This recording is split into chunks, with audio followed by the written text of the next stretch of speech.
Howdy, Dad. Had my elbow back flare up on me again, so I'm down for another month or so. No hammering, no fender forming. So I'm starting to go back here and clean up some of the other things that are still to do. So I'm starting to close up this wheel rail here. It's multiple layers. Inner layer, and then there's the lip that comes across here from the fender well, and then another layer goes across the top. So I've got that to here, and then I'll close that up. Once that's closed up, I'll move back down in here, and I'll cut out this piece and that piece there so I can clean up this rib that's inside there. Once the rib's cleaned up, then I'll go ahead and weld in a new piece and start to close all that up. It'll take me a little bit of time to get all of this stuff here done, but once that's done, then I'll come back over here and start closing up this panel, and I need to weld that pass-through for the rear fender, a few other things. So basically I'm just moving on to other things while I can't hammer, so plenty out here to keep me busy. So anyways, I'll just keep you posted on how things go. Take care, Dad. Now to Dad, making a little progress here. Sort of stitched up this seam, fixed in the back. Now we're just about to weld in this top flange, which is just an extension of the outer skin up here. And got it all fit in. I'm just gonna pull that back off and put some weld through primer in there, and that part will be set. Then I'll need to sort of slide over and start working on this side. Hope you're doing okay. Bye. All right, Dad, there's the finished product. Filed it down, a few low spots in there. This is some corrosion that's in the ends of these panels, and it's gotten quite thin there. So I think once I'm all done with this whole section, I'm gonna come through and try to fill at least some of the big, deeper pits inside there. Especially down in here is quite thin. It'll be a little tricky to do some welding there. But anyways, it's coming together, and it's just sort of plug and chug. Talk to you later. Bye. All right, Dad, there's the old rusty front apron. It's been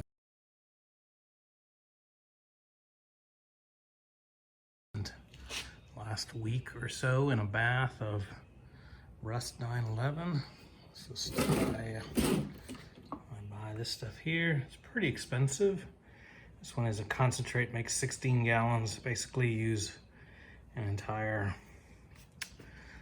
jug to fill up a little pool. So I have my little doggy pool. And so I get the doggy ones from Amazon, and they have nice thick rubber, and it works pretty well. And basically I wire wheeled it first, put it in there, took it out, wire wheeled it some more, did that a bunch of times. It was probably in there for a total of a week or so. It's coming out okay. You can see here as you get closer that there's some pitting across here, and the pitting is not terrible. So I think it's totally okay. You can see here there were little bits of paint still stuck onto this apron, and that's wherever there was paint, it sort of was protected all right. You can see it's had some work done to it. You can see there's some brazing here. There was a crack. This side here is not in great shape. It's been brazed and repaired in a bunch of different places. I'm sure I'll have to take out that entire flange and replace it. A couple little cracks in here where the grill mounts. There was a hole there. That hole just was a weak spot. The backside is not too bad. It was all painted on the back side. Both top and bottom it was painted. It had the original red primer and then a hand painted lime green color, which came off pretty easily. But overall, I think this looks pretty good. One of the things that I was made more clear once I had taken off all the rust and stuff is that somewhere along the way, somebody disassembled this cross piece. They drilled out the spot welds and brazed it in such a way that it could actually adjust the gap between the top of the apron and how it bolts to. And it's not symmetric because those spot welds on that side are still there. They were just drilled out on this side, and so it was the driver's side or left side which was raised, presumably to get the gaps right somewhere on some other vehicle. So I'm thinking this is probably the one that I'm going to go with. It's in even after sort of removing all the hiding rust, it's in pretty decent condition. I have some repairs to do, but I have a whole lot more to do on the other one. So I think that's probably what I'm going to do is use this one here. So after it goes into this 911, Rust 911, it comes out pretty black with a black coating on it. And I just used a strip disc, and once it had dried, and then it just comes off as a black powder and makes a mess everywhere. I have to go take a shower. I'm black.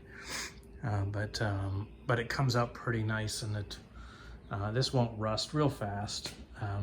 And so there's a few places where there's still a little bit of rust, like down in here, for example, and I'll use some Osfo to clean that up to get that right. And then after that, I will go ahead and then clean out some of the dents. You know, there's some minor dents in various places that are clear now. And up in here, there's a low spot right there, which I can easily feel and I can lift up without any trouble.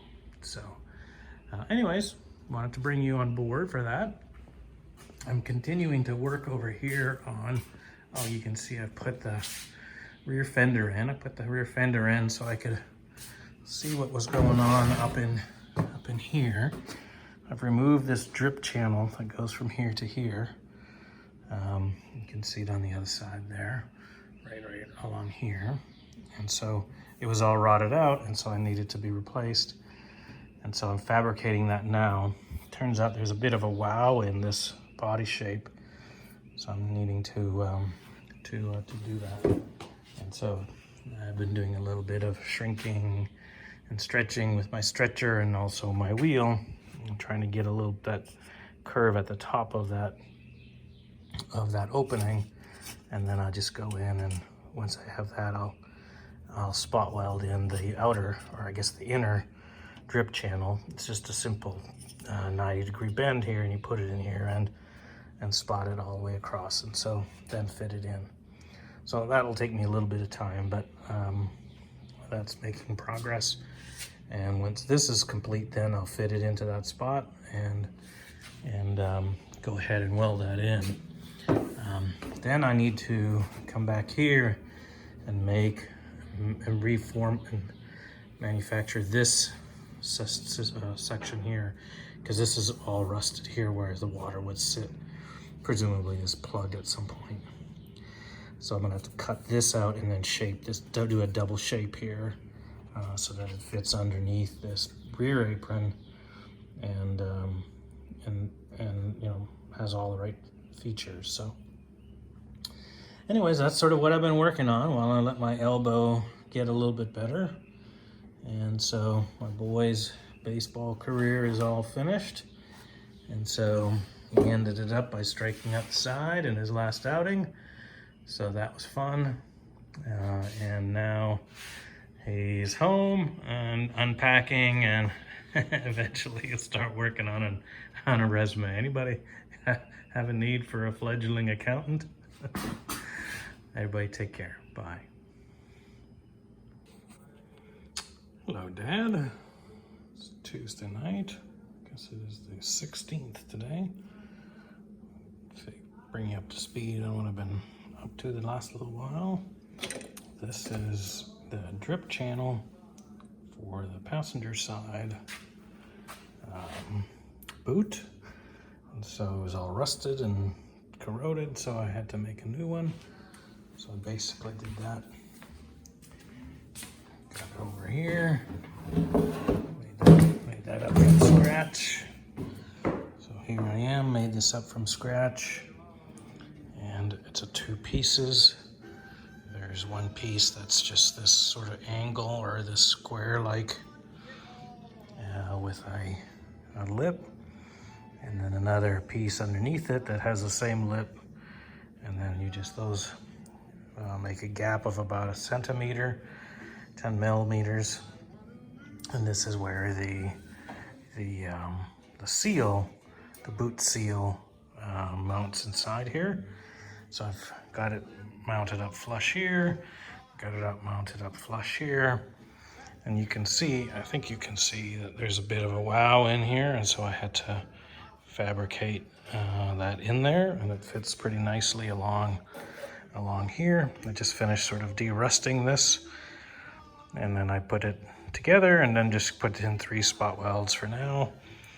And I'll need to take it out and then put in some weld through primer on the back side of this, and then I'll go back in, clamp it up, and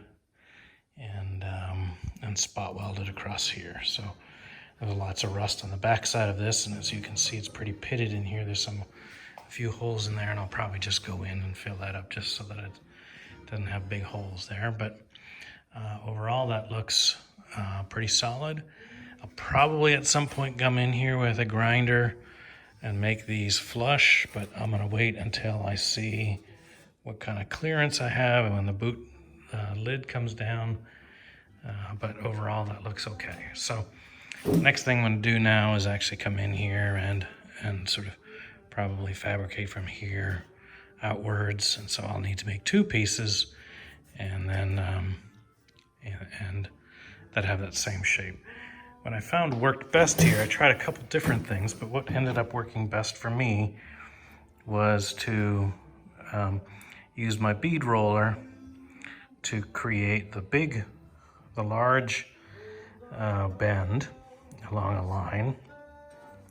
Then I could use my shrinker along one of these flange here to get the shape I needed. I guess it was the shape along here that I needed. And then I put in the small bend. If I did it the other way around, my bender didn't have a deep enough throat to be able to do the shaping I needed.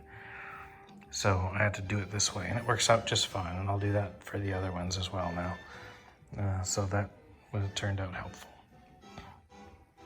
So overall, I'd say this was successful. And now the next thing to do is to just, in the morning, I'll come in, pull this off, and I'll spray. And then I'll start spot welding it in there and call this part good, and then I'll just move on to that bit. So I'll probably stop my videos here for today for this one, and just I think I have probably enough for you to see.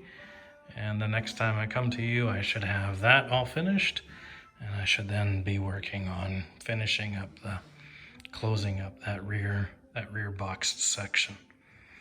But off we go. Take care, Dad.